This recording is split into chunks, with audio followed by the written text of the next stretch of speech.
Hi, I'm Savannah, and this is Intro to Visual Rhetoric. You just watched the shocking ending to a party scene in the 1997 film Boogie Nights, a movie that uses open frame style filming.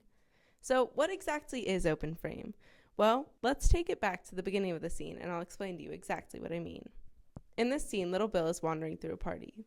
As an audience, we get a feel for this gathering. It's loud and hectic, and even though we can tell Bill knows the party guests, it's clear that Bill is definitely an outsider, at least mentally.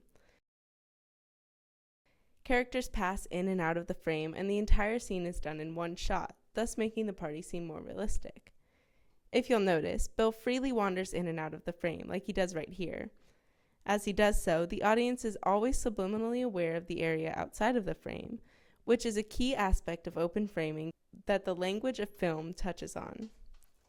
This increases the realisticness of the party because we get the sense that the cameraman just happened to show up to a party that was already in full swing.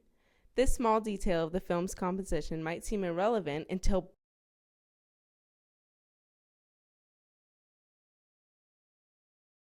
bam, we're suddenly blown away by Little Bill's cruel actions. Granted, the shooting was shocking, but because we watched Little Bill move through a scene that seemed all too realistic, the shooting surprised us even more. This filmic style is called open frame shooting. Author Leo Braudy eloquently describes open frame shooting by asserting that the world of the film is a momentary frame around an ongoing reality. The objects and the characters in the film existed before the camera focused on them, and they will exist after the film is over. In this way, open frame filming reminds us of a documentary. Let's take a look at these clips of kids in a Napoli village. The clip is documentary-like, considering it was shot on the fly and without a script. Notice how the kids go freely in and out of the frame and how there's not a specific focus on one particular subject. Just as Loudy described, we get the sense that this scene would be happening with or without being recorded because it is filmed in open frame style. This style increases the ethos of the documentarian by creating a sense of realism. This documentary-esque technique is commonly used for party scenes. The open frame adds an element of realism to the scenes, and we see it done time and time again in different films that attempt to emulate the chaos and disorder of college parties. Although the content of each scene produces a tone of craziness, the open framing adds to the anarchy of the environment. This is because as an audience, we're acclimated to seeing closed frame movies, which I'll discuss in a moment. So open framing makes us feel like the film itself is disorganized.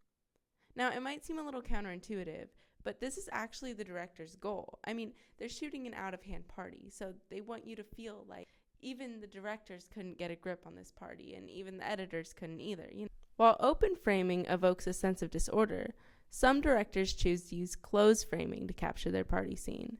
To demonstrate this concept, I'll use a clip from another popular party scene, The Great Gatsby. The whole city packed into automobiles, and all weekend, every weekend, ended up at Gatsby's. If you'll notice, Baz Luhrmann, the director, has seemingly manufactured a completely unique world. Notice how the subjects never leave the limits of the frame.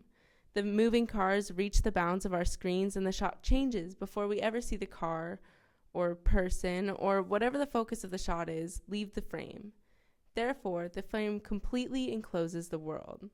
Loudy says that in a closed frame, the world of the film is the only thing that exists. Everything within it has its place in the plot of the film. Every object, every character, every gesture, every action. Unlike the open frame scenes we just watched, we as an audience must be drawn into the manufactured world, a world that's completely different from our own. We don't feel like we're part of this world, but if the director accomplishes his goal, we are intrigued by it. The feelings closed framing produces effectively reflects Nick's, the main character's feelings about the world. He is an outsider who has clearly been lured into the glitz and glamour of Gatsby's world. Speaking of glitz and glamour, Luhrmann's shooting style is smooth and seamless, much like the appearances and lifestyles of the upper-class partygoers the film showcases. In this case, it's easy to infer why Luhrmann chose to shoot an otherwise hectic party in the cleanest, most organized way possible.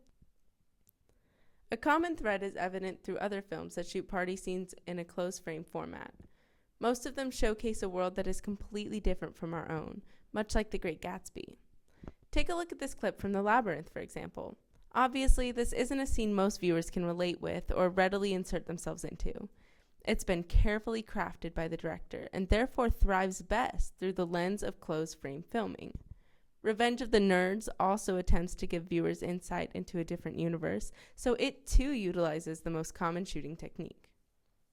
Most people are unaware of the influential role open and closed framing have on our movie watching experience, as this aspect of film has more to do with what isn't on screen than what is. Open framing reminds us of realism and invites us into the scene. We feel like a spy, watching the event unfold that would be happening whether or not we partook in it. Closed framing, on the other hand, explores a world that exists solely because it's being filmed. Every aspect of closed film is fit into a calculated space. Because of this, Laudy refers to the closed framing as being almost dreamlike, since the camera adopts our perspective, not a third party's. As you can see, the style a director chooses to portray his story in affects how we watch his film. Now you know all about open and closed frame. Go out into the world in peace and have a wonderful day.